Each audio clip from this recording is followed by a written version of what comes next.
মাধ্যমিক ইতিহাসের জন্য আমি একটা সাজেশন দিচ্ছি। যারা একটু পড়াশোনায় কাঁচা 5 নম্বর তুলতে চাও তারা এই প্রশ্নগুলো পড়ে যাবে। এটা আগেই বলছি, এটা কিন্তু ভালো নম্বর পাওয়ার জন্য নয়, শুধুমাত্র 5 নম্বর পাওয়ার জন্য। দেখো, তোমাদের ইতিহাস পরীক্ষার মাঝখানে 2 দিন তোমরা গ্যাপ পাচ্ছ। আমি বলবো টেক্সট বইটাকে 2বার রিডিং পড়ে নাও তাড়াতাড়ি করে, প্রত্যেকটা চ্যাপ্টার। তাতে তোমাদের শর্ট কোশ্চেন অনেকটাই হয়ে যাবে। শর্ট কোশ্চেন ওখান থেকে তোমরা কিছু কমন পেয়ে যাবে। তো তারপরে রয়েছে কি, পরীক্ষার হলে কি করে লিখবে।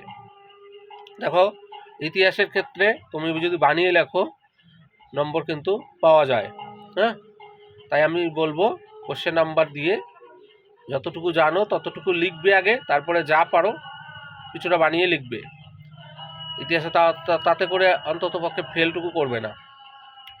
আর এবার আসি সাজেশনে কি, সাজেশনের ক্ষেত্রে প্রথম চ্যাপ্টার থেকে তোমরা খেলাধুলার ইতিহাস পড়বে, নারী ইতিহাস পড়বে, হ্যাঁ, 70 বৎসর এটা পড়বে, সরলা দেবী চৌধুরানী পড়বে। আর কি, মানুষের খাদ্যাভ্যাসের ইতিহাস, এটা একটু দেখে যাবে। তারপরে পরের চ্যাপ্টার থেকে গ্রাম বার্তা প্রকাশিকা যে পত্রিকাটা ছিল এটা সম্পর্কে যা জানো। কলকাতা মেডিকেল কলেজ স্মরণীয় কেন, তারপরে রাজা রামমোহন রায়ের অবদান সমাজ সংস্কারক হিসেবে, তারপরে বিধবা বিবাহের ক্ষেত্রে মানে বিধবা বিবাহ প্রবর্তনের ক্ষেত্রে বিদ্যাসাগরের অবদান, বা সমাজ সংস্কারক হিসেবে বিদ্যাসাগরের অবদান এবং স্বামী বিবেকানন্দের অবদান অবশ্যই পড়বে।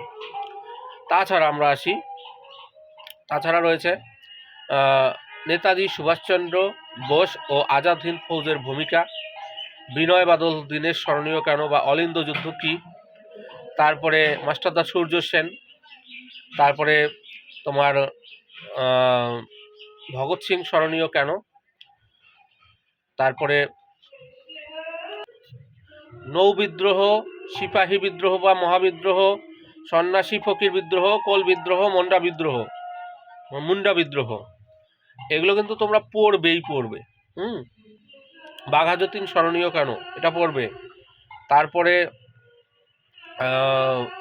মাস্টারদা সূর্য সেন তো বলেছি, সূর্য সেন কিন্তু ভেরি ভেরি ইম্পর্টেন্ট। লীলা রায় নাগ স্মরণীয় কেন, দীপালি সংঘ কি এটা পড়বে। হ্যাঁ, তারপরে ভারতের স্বাধীনতা আন্দোলনের ইতিহাসে মহাত্মা গান্ধীর অবদান, অথবা মহাত্মা গান্ধীর যে আন্দোলনগুলো ছিল তার মধ্যে থেকে যে আইন অমান্য আন্দোলনগুলো তিনি করেছিলেন সেটা সম্পর্কে বট কোশ্চেন বা 5 নম্বরের কোশ্চেন আসতে পারে।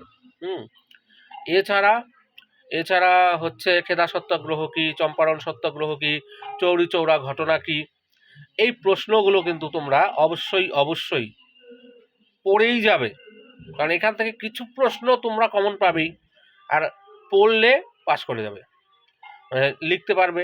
হ্যাঁ, তারপরে একটা নিনজা টেকনিক কি, যেটা পারছো না সেটাও অন্তত কোশ্চেন নাম্বার দিয়ে কিছু না কিছু লিখবে, যা পারো লিখবে, মানে যতটুকু পারো লিখলে, যতটুকু জানা আছে, জানা নেই তো একটু বানিয়ে লিখে দাও না, অসুবিধা নাই, তাতেও কিন্তু কিছু নম্বর তোমার ক্যারি হবে।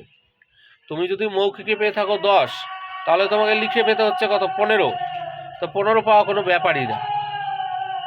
একটু বুদ্ধি খাটাও, একটু ভালো করে পরীক্ষা দাও, হয়ে যাবে।